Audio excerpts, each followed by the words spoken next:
Welcome to qnawire. So this question has a lot of different components to it, so we'll go through it one step at a time.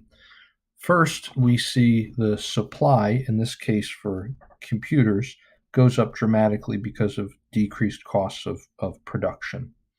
As that happens, the initial consumer surplus, which was here, and the initial producer surplus, which was here, is going to move. Okay, and then we'll get to this new consumer surplus here, and this new producer surplus here. Okay, so the new producer surplus is going to occupy this space. The new consumer surplus is going to occupy this space.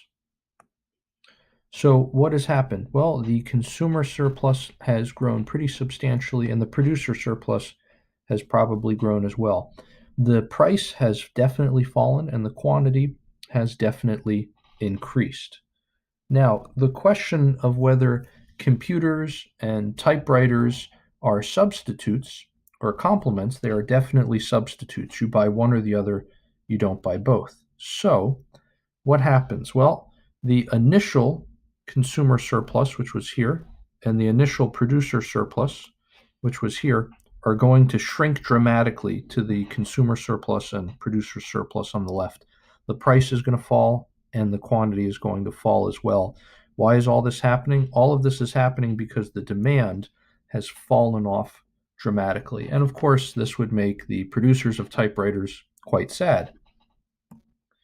What about computers and software? Well, software developers are going to have a field day with this because the demand is going to increase dramatically.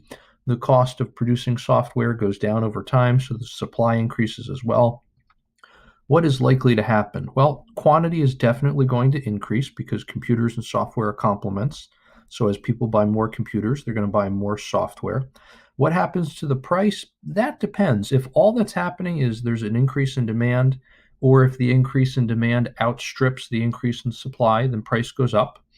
However, if supply is going to increase faster than demand, then price goes down. So price might be somewhat indeterminate here.